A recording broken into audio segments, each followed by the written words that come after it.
Hey everyone, hope you all are doing great. आज की video में हम डिस्कस करने वाले हैं फाइलम सीलेंट्रेटा के बारे में। सीलेंट्रेटा फाइलम को हम फाइलम निडेरिया भी बोलते हैं।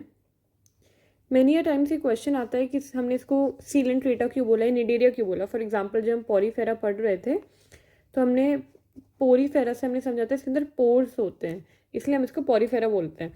तो सीलेंट्रेटा को सीलेंट्रेटा क्यों बोलते हैं? क्योंकि इसके पास सीलेंट्रॉन होता है, इसके पास होता है सीलेंट्रॉन। और ये जो सीलेंट्रॉन होता है, सिलेंट्रॉन, समवॉट ये इसकी स्पेलिंग है, ये central sac like digestive cavity है और ये गैस्ट्रोवेस्कुलर कैविटी भी हम इसको बोल सकते हैं। इनके अंदर ये सीलेंट्रॉन प्रेजेंट होता है, इसलिए इनको सीलेंट्रेटा बोलते हैं। Due to the presence of central sac like cavity हम इनको सीलेंट्रेटा बोलते हैं। इसके अलावा हम इनको निडेरिया क्यों बोलते हैं? ये इनका दूसरा नेम है। निडेरिया में हम इनको बोलते हैं, निडेरिया में इसलिए बोलते हैं क्योंकि इनके पास प्रेजेंट है स्टिंगिंग सेल्स। स्टिंगिंग सेल्स, तो स्टिंगिंग सेल्स जो ये प्रेजेंट है इनका नेम होता है नीडोब्लास्ट। इस नीडोब्लास्ट की प्रेजेंस की वजह से ही हम इसको निडेरिया बोलते हैं। नीडोब्लास्ट सेल्स प्रेजेंट होती है इसलिए निडेरिया है, सीलेंट्रॉन प्रेजेंट होता है इसलिए सीलेंट्रेटा भी है। आगे बढ़ते हैं। अब सबसे पहले तो हम इसके एग्जाम्पल्स देख लेते हैं।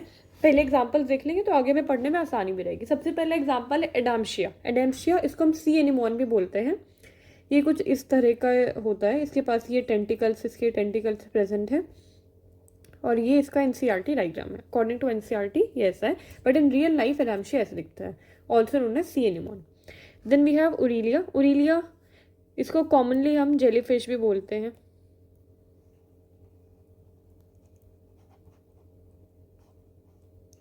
इसको हम कॉमनली जेलीफिश भी बोलते हैं, Aurelia. And according to NCERT this is somewhat like this, but in real jellyfish हमने सबने देखी है इस तरह की होती है। पॉलीपेड मेड्यूसा क्या है? ये बॉडी फॉर्म्स है इनकी, इसके बारे में हम आगे पढ़ने वाले हैं। बस इतना याद रखना कि एडेम्शिया पॉलिप होता है, ओरेलिया मेड्यूसा होता है। फिर आता है Physalia. Physalia also known as Portuguese man of war. Somewhat ऐसा दिखता है, कोई इसका डायग्राम नहीं गिवन है एनसीईआरटी में। Then we have sea pen या फिर पेनेटुला। सी पेन या पेनेटुला इसको क्यों बोला जा रहा है? तो अब इसके स्ट्रक्चर की वजह से भी आप देख सकते हो, इसका स्ट्रक्चर थोड़ा सा इस तरह का होता है। अब don't know what is the reason, feather like इसका थोड़ा सा स्ट्रक्चर होता है, आप ऐसा बोल सकते हो, तो इसको सी पेन बोलते हैं, Pennatula. Then we have Gorgonia sea fan, ज़्यादा रिलेटेबल है गोर्गोनिया सी फैन, और इसकी इमेज आप बहुत आसानी से आपको याद रह सकती है क्योंकि ये होता है, ये फैन जैसा ही दिखता है। सिमिलरली ब्रेन कोरल जो होती है, जिनको मिंड्रीना बोलते हैं, मिंड्रीना, ये जो होती है ना, ये देखो एकदम ब्रेन जैसी दिखती है, इसके अंदर ब्रेन जैसे फोल्ड प्रेजेंट होते हैं। आगे बढ़ते हैं जनरल कैरेक्टरिस्टिक्स के ऊपर। जितने भी ये सिलेंट्रेटा होते हैं ये ज़्यादातर सॉलिटरी यानी कि अकेले रहते हैं, पर कॉलोनीज में भी रह सकते हैं। ज़्यादातर इक्वेटिक होते हैं, एक्वेटिक में मराइन भी हो सकते हैं और फ्रेश वाटर भी हो सकते हैं। Most of the time they are marine and some of them are fresh water. Level of organisation, tissue level of organisation exhibit करते हैं। Body plan blind sac body plan होता है, सिमेट्री रेडियल होती है। जर्म लेयर डिप्लोब्लास्टिक होता है, ये diploblastic होते हैं, इनके अंदर मीजोग्लिया प्रेजेंट होती है। मीजोडर्म इनमें एब्सेंट होती है, मीजोडर्म इनमें एब्सेंट होती है। Coelom, these are acoelomate. Till platyhelminth सब एसिलोमेट ही है।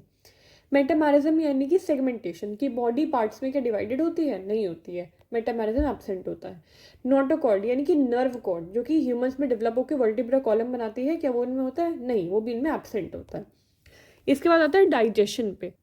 देखो, डाइजेशन एक इसका इम्पॉर्टेंट पार्ट है और थोड़ा समझने में कई बार कंफ्यूजन आता है कि इंट्रासेल्युलर और एक्स्ट्रासेल्युलर डाइजेशन दोनों दिखा रहा है, ऐसा कैसे? इंट्रासेल्युलर डाइजेशन आया हुआ आप समझते हो क्या मतलब होता है? इंट्रासेल्युलर का मतलब होता है कि सेल्स के अंदर डाइजेशन हो रहा है, सेल के साइटोप्लाज्म में डाइजेशन हो रहा है। पर अगर हम एक्स्ट्रा सेल्युलर डाइजेशन की बात करते हैं तो वो सेल से बाहर हो रहा है, या तो किसी ऑर्गन में हो रहा है या किसी टिश्यू के जब सेल्स टिश्यूज बनाती है तो वहाँ पे हो रहा है। तो अब यार ये tissue level of organisation exhibit करते हैं तो इनके अंदर टिश्यूज प्रेजेंट होंगे, यही रीज़न है इनके अंदर पहले एक्स्ट्रा सेलुलर डाइजेशन होता है। इनके पास प्रेजेंट होती है गैस्ट्रोवेस्कुलर कैविटी।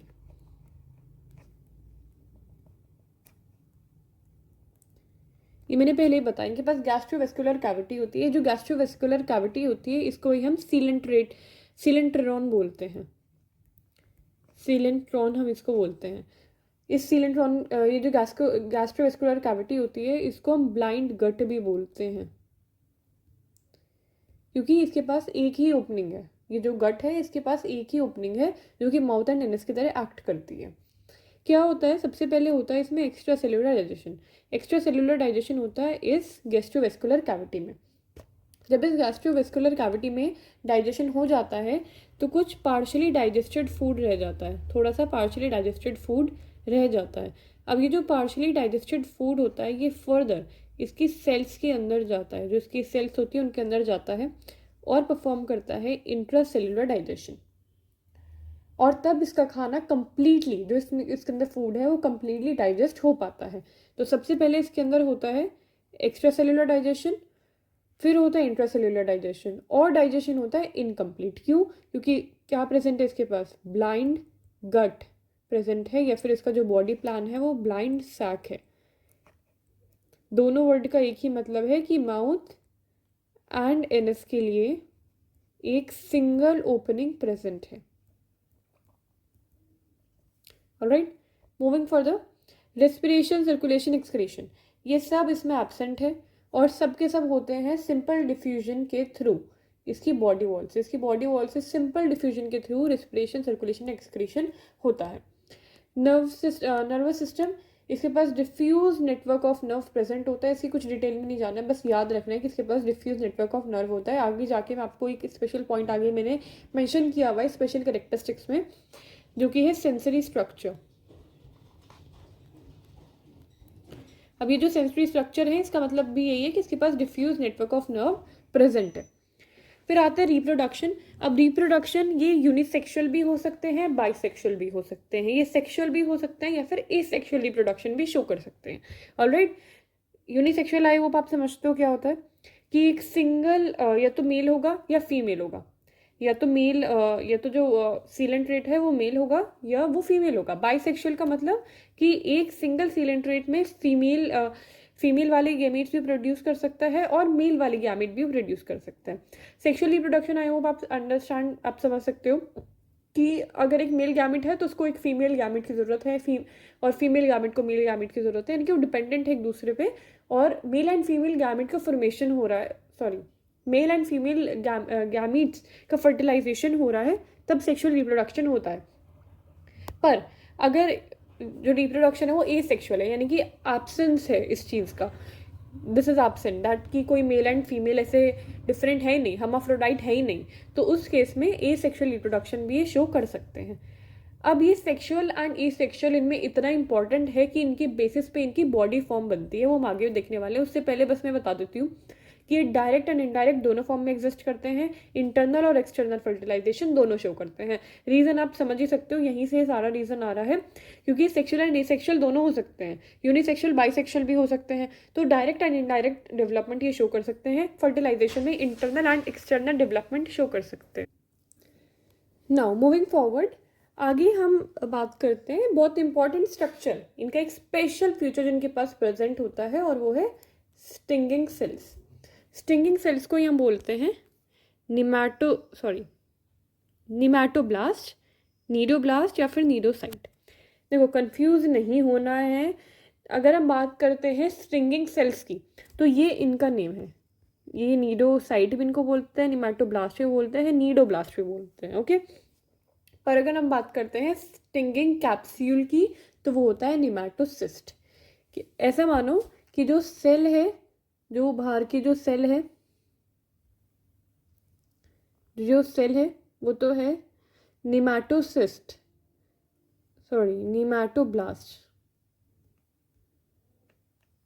निमैटोब्लास्ट और यू कैन से नीडोब्लास्ट। ऑलराइट, और इसके अंदर एक कैप्सूल प्रेजेंट है, और इस कैप्सूल को हम बोलते हैं निमैटोसिस्ट। ये क्या है? ये है एक कैप्सूल जिसके अंदर प्रेजेंट है, ये कैप्सूल इसके अंदर प्रेजेंट है जो कि है निमैटोसिस्ट। ऑलराइट, और जो सेल है ये जो सेल, स्पेशल सेल इनके पास होती है, इस स्पेशल सेल को हम निमैटोब्लास्ट या नीडोब्लास्ट बोलते हैं, या फिर निमैटोब्लास्ट बोलते हैं। नाउ अब इसका स्ट्रक्चर देखो इसके स्ट्रक्चर में बहुत डिटेल में तो हमें जाना नहीं है, पर इन जनरल हम देख सकते हैं कि इसके पास क्या क्या आप बोल सकते हो इसके पार्ट्स इसके प्रेजेंट है सेल के।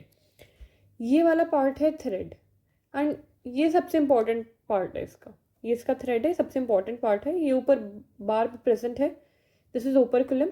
ओपरकुलम आई होप आप समझते हो, एक फ्लैप जैसा स्ट्रक्चर होता है। अगर आपने देखा भी हो, अगर आपने कोई 10 कंटेनर्स देखे हैं, फॉर एग्जाम्पल अगर ये कोई 10 कंटेनर है, तो इस कंटेनर के ऊपर एक फ्लैप प्रेजेंट होता है, इस तरह का एक फ्लैप प्रेजेंट होता है। ये फ्लैप बंद भी हो सकता है, खुल भी सकता है, इस तरह का एक फ्लैप प्रेजेंट होता है। इसके अंदर आपको जो भी आपको स्टफ अपना रखना है, जो भी आपको सामान रखना है, आप अंदर रख सकते हो, और फिर ये फ्लैप ओपन क्लोज होता है। तो ये जो इस तरह का फ्लैप होता है, इसको इस सेल में ओपरकुलम बोलते हैं। ऑलराइट, इसको ही हम ओपरकुलम बोलते हैं। नाउ इसके अलावा इसके पास न्यूक्लियस है, लेजो है, साइटोप्लाज्म है, नीडोसेल ये एक हेयर लाइक प्रोजेक्शन यहाँ पे प्रेजेंट है, ये होती है नीडोसेल। ये touch sensitive hair like projection होती है। अब इसके दो इंपॉर्टेंट पार्ट के बारे में हमें जानना है और हमें पता होना चाहिए, और उनका फंक्शन पता होना चाहिए। बाकी हमें ज़्यादा कुछ नहीं जानना है, पता होना चाहिए क्या क्या होता है। जैसे नीडोसेल के बारे में आपको पता होना चाहिए, एक निडल लाइक यहाँ पे स्ट्रक्चर है, वो नीडोसेल है। अब देखो, ये जो थ्रेड आप देख रहे हो, अगर मैं इसको इस तरीके से ड्रॉ करती हूँ, अगर मेरे पास ये एक सेल है और इस सेल के ऊपर ये ओपरकुलम है, सेल के ऊपर ये ओपरकुलम है, मैं बहुत डिटेल डायग्राम नहीं ड्रॉ कर रही हूँ, एक सिंपल डायग्राम ड्रॉ कर रही हूँ। यहाँ से इसके अंदर ये थ्रेड निकल रहा है, ये थ्रेड निकल रहा है। अब ये थ्रेड जो है ये किस केस में निकलता है बाहर, तो पहले तो वो देखो। अगर इसको ऑफेंस करना है, यानी कि जो मैंने यहाँ पे इसके फंक्शंस ऐड किए हैं, ऑफेंस करना है या इसको डिफेंस करना है, ये ऑफेंस यानी कि इसको अटैक करना है, या इसको डिफेंस यानी कि अपने आप को प्रोटेक्ट करना है, तो उस केस में से कुछ तो करना ही होगा, है ना। उस केस में लड़ेगा कैसे? जो सीलेंट रेट है हमारा, सेल की बात नहीं कर रही हूँ, जो सीलेंट रेट है वो लड़ेगा या खुद को बचाएगा कैसे? तो उस केस में ये जो थ्रेड है, ये बहुत काम आता है। इस सेल से, ये जो नीडोब्लास्ट सेल है, ये इसके टेंटिकल से प्रेजेंट होती है, और इसके जो टेंटिकल्स होते हैं सीलेंट रेट के टेंटिकल्स पे प्रेजेंट होती है, और जब इसको ऑफेंस या डिफेंस करना हो, या तो अटैक करना हो या खुद को बचाना हो, तो ये थ्रेड बाहर आ जाता है, ये थ्रेड बाहर आ जाता है। इस थ्रेड का काम है, this act as, you can say, ये जो थ्रेड है ये इंजेक्ट करता है पॉइजन, ये इंजेक्ट करता है पॉइजन ताकि खुद को बचा सके। तो ये एक तरीके से इसका वेपन है।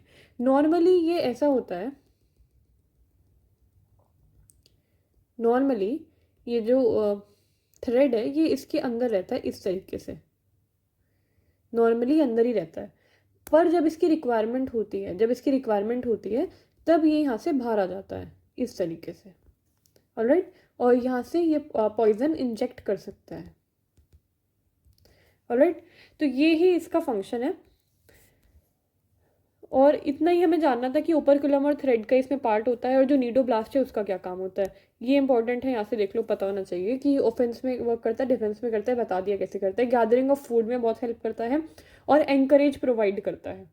एंकरेज भी इन स्टिंगिंग सेल्स नीडोब्लास्ट की वजह से ही प्रोवाइड होती है। मैंने यहाँ पे आपको बताया था निमैटोसिस्ट के बारे में,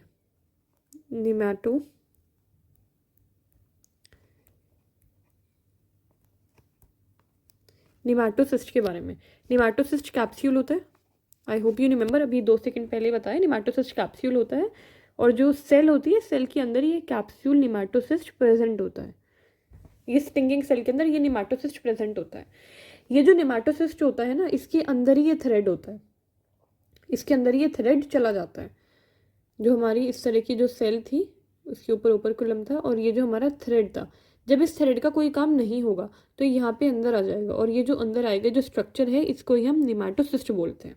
alright, this was to add on. Present होता है एपिडर्मिस ऑफ टेंटिकल्स पे, ऑलरेडी एक्सप्लेन। एंकरेज प्रोवाइड करता है, यानी कि किसी एक प्लेस पे स्टिक होने में हेल्प करता है। आगे बढ़ते हैं। बॉडी फॉर्म्स के ऊपर, बहुत इंपॉर्टेंट है बॉडी फॉर्म्स। और अभी जो मैंने ऊपर डायग्राम्स के साथ ड्रॉ किया हुआ था, polyp and medusa. Polyp and medusa क्या होता है, ये दो तरह की बॉडी फॉर्म होती हैं। जो पॉलिप होते हैं वो सिलेंड्रिकल होते हैं, जो मेड्यूसा होते हैं वो अम्ब्रेला लाइक होते हैं। पर ये पॉलिप एंड मेड्यूसा होते क्या है, बॉडी फॉर्म का मतलब क्या है?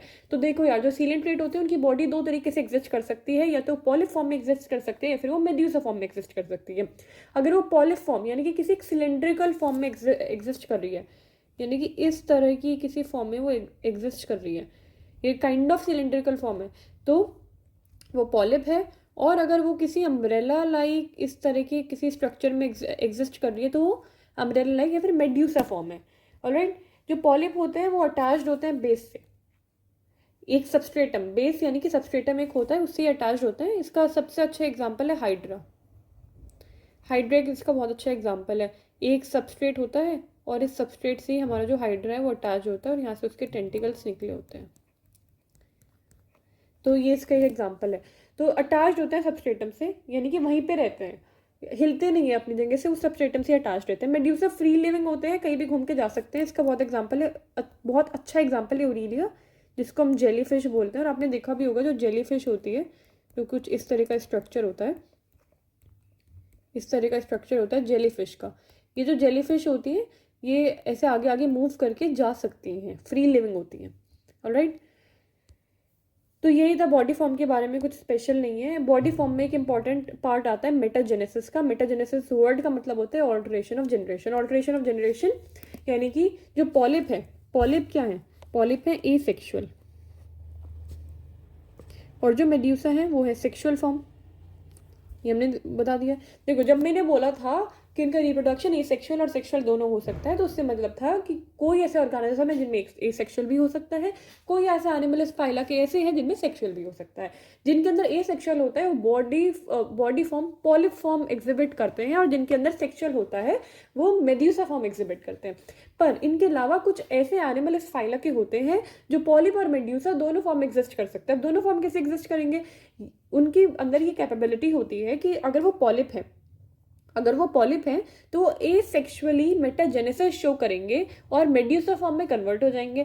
और अगर वो मेड्यूसा फॉर्म में एग्जिस्ट कर रहे हैं उस टाइम पे, तो वो अपने आप को सेक्सुअल मेटाजेनेसिस के थ्रू पॉलिप फॉर्म में कन्वर्ट कर देंगे। इसके बहुत अच्छे दो एग्जाम्पल हैं, एक है ओबीलिया और एक है फाइसेलिया। जो ओबीलिया होता है एनसीईआरटी में भी मेंशन है, अभी हम एनसीईआरटी रीड करेंगे। जो ओबीलिया है वो पॉलिप फॉर्म एग्जिबिट करता है एसेक्सुअली, पर एसेक्सुअल मेटाजेनेसिस के बाद वो सेक्सुअल फॉर्म मेड्यूसा फॉर्म भी एग्जिबिट कर सकता है। और सेक्सुअल मेटाजेनेसिस के बाद अगर वो मेड्यूसा फॉर्म में है तो वो सेक्सुअल मेटाजेनेसिस के बाद पॉलिप फॉर्म यानी कि एक एसेक्सुअल फॉर्म में भी कन्वर्ट हो सकता है। ये उसका एक स्पेशल फीचर है। Moving further we have phylum Coelenterata की एनसीईआरटी रीडिंग। अब हम करने वाले इसकी एनसीईआरटी रीडिंग। मैंने पूरी एनसीईआरटी हाईलाइट कर दी है, जो भी इसका एनसीईआरटी वाला पार्ट है बहुत आराम से समझ आ जाने वाला है। ये जो फाइलम सीलेंट्रेटा होता है ये एक्वेटिक होते हैं, मोस्टली मराइन होते हैं, सेसाइल होते हैं। सेसाइल का मतलब होता है नॉट मूविंग, जो मूव नहीं कर सकते हैं। ये फ्री स्विमिंग भी हो सकते हैं। ये तो देखो, अगर ये पॉलिप है तो क्या होंगे, सेसाइल होंगे, यानी कि मूव नहीं कर सकते। पर अगर ये मेड्यूसा फॉर्म में एग्जिबिट कर रहे हैं तो क्या हो जाएंगे, ये तो क्या हो जाएंगे, तो ये फ्री स्विमिंग हो जाएंगे। अगर मैं बात करती हूँ हाइड्रा की, तो हाइड्रा भी एक एग्जाम्पल है मेटाजेनेसिस का, वो भी मेटाजेनेसिस शो करता है। तो at times when it required to move, तो वो कुछ मूवमेंट दिखाता है और उस मूवमेंट के बाद आप बोल सकते हो कि वो अपनी प्लेस से मूव कर सकता है और फ्री स्विमिंग भी बन सकता है, ऑल्दो वो सेसाइल ही होता है most of the time.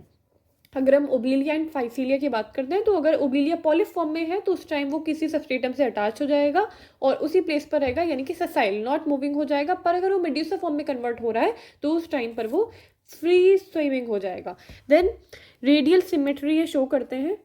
Cnidaria जो वर्ड है ये नीडोब्लास्ट या नीडोसिस्ट से डिराइव हुआ है। ये स्पेशल ऐसा इसलिए बोला है क्योंकि ये नीडोब्लास्ट और नीडोसाइट इस तरह की स्पेशल सेल इन सीलेंट्रेट्स में हमें देखने को मिलती हैं। ये जो नीडोब्लास्ट या नीडोसाइट होती हैं, इनके अंदर एक स्पेशल स्टिंगिंग कैप्सूल प्रेजेंट होता है, जिसको हम बोलते हैं निमैटोसिस्ट। स्टिंगिंग कैप्सूल या फिर निमैटोसिस्ट इसको हम बोलते हैं। पर जो नीडोब्लास्ट नीडोसाइट है वो स्टिंगिंग सेल्स हैं। उसके बाद है ये जो नीडोब्लास्ट नीडोसिस्ट है इसके टेंटिकल से प्रेजेंट होती है। फिर आता है cnidoblast are used for anchorage. Function of cnidoblast है ये एंकरेज, डिफेंस और कैप्चर ऑफ प्रे में यूज होता है। इसके ये यहाँ पे लिखा है uses of cnidoblast. Then we have cnidarians, ये एग्जिबिट करते हैं टिश्यू लेवल ऑफ ऑर्गेनाइजेशन और ये डिप्लोब्लास्टिक होते हैं। Tissue level of organisation exhibit करते हैं और डिप्लोब्लास्टिक होते हैं। इनके पास एक गैस्ट्रोवेस्कुलर कैविटी होती है, ये भी हम ऑलरेडी डिस्कस कर चुके हैं। और इस गैस्ट्रोवेस्कुलर कैविटी की वजह से ही इनके पास ये जो गैस्ट्रोवेस्कुलर कैविटी होती है इसको हम सीलेंटरॉन बोलते हैं और इसकी वजह से हम इनको सीलेंटरेट बोलते हैं। Moreover single opening, blind gut है क्योंकि। उसके बाद आता है माउथ ऑन हाइपोस्टोम, जिसका मतलब होता है हाइपोस्टोम, आई होप आप समझते हैं क्या होता है। हाइपोस्टोम एक एंकरिंग स्ट्रक्चर होता है, एंकरिंग स्ट्रक्चर है जिसको एंकरेज करने में हेल्प करता है।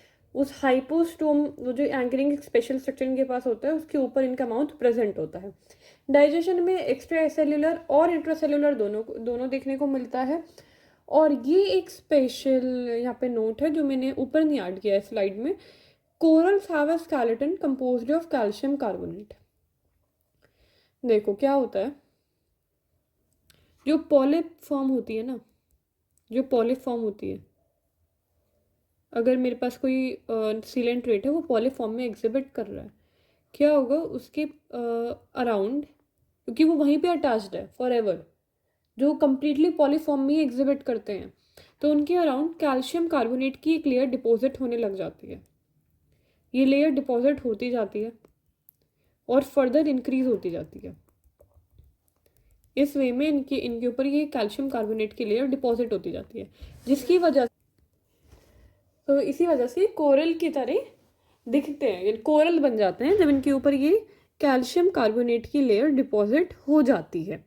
फिर आते हैं निडेरियंस, एग्जिबिट करते हैं दो बॉडी फॉर्म्स जो कि है पॉलिप एंड मेड्यूसा। इसके बारे में ऑलरेडी आपको समझा चुकी हूँ। जो पॉलिप होते हैं वो सेसाइल होते हैं और सिलेंड्रिकल होते हैं, इसका एग्जांपल है हाइड्रन एडेम्शिया। जो मेड्यूसा होते हैं वो अम्ब्रेला शेप्ड होते हैं और फ्री स्विमिंग होते हैं, for example Aurelia and jellyfish. अब मेटाजेनेसिस के बारे में एनसीईआरटी ने क्या लिखा है, देखो। Those cnidarian which exist in both form exhibit alteration of generation, जिसको मेटाजेनेसिस बोलते हैं, दैट इज पॉलिप प्रोड्यूस करेंगे मेड्यूसा एसेक्सुअली और मेड्यूसा फॉर्म करेंगे पॉलिप सेक्सुअली। Example Obelia. वही ये बोल रहे हैं कि अगर कोई पॉलिप फॉर्म में एग्जिबिट कर रहा है तो वो एसेक्सुअली मेड्यूसा फॉर्म करेगा, जो कि एक सेक्सुअल फॉर्म है। मेड्यूसा एक सेक्सुअल फॉर्म है, और जो एग्जिबिट कर रहे हैं मेड्यूसा यानी कि सेक्सुअल फॉर्म में, वो सेक्सुअली ही फॉर्म करेंगे पॉलिप, पर पॉलिप एक एसेक्सुअल फॉर्म है। ऑल दो, क्योंकि यार वो जो एसेक्सुअल है वो एसेक्सुअली ही दूसरा फॉर्म प्रोड्यूस करेगा, जो सेक्सुअल है वो पॉलिप को सेक्सुअल फॉर्म में ही प्रोड्यूस करेगा, पर पॉलिप होने के बाद वो एसेक्सुअल हो जाएगा और मेड्यूसा होने के बाद वो एसेक्सुअल हो जाएगा। I hope this is clear. इसके एग्जाम्पल है ओबिलिया एंड फाइसेलिया। इसके अलावा आते हैं example, Physalia Portuguese man of war, Adamsia, Pennatula, Gorgonia, Meandrina, ये सब मैं ऑलरेडी आपको ऊपर समझा चुकी हूँ। और real life examples, real life pictures इनकी मैंने आपको दिखा दी है। ओबिलिया की पिक्चर ऊपर ऐड नहीं थी। ओबिलिया, दिस इज ओबिलिया, ये ऐसा दिखता है। This is in structure of Obelia. Moving further, okay over. तो सीलेंट्रेटा के लिए इतना ही था, थोड़ा वीडियो ही लॉन्ग हो गया है, but I have tried to explain at my best level कि आपको सबसे अच्छे से एक्सप्लेन कर पाऊँ सीलेंट्रेटा के बारे में। आई होप आपको ये वीडियो अच्छा लगा होगा। Meet you in the next video discussing phylum Ctenophora. Till then stay tuned, bye bye.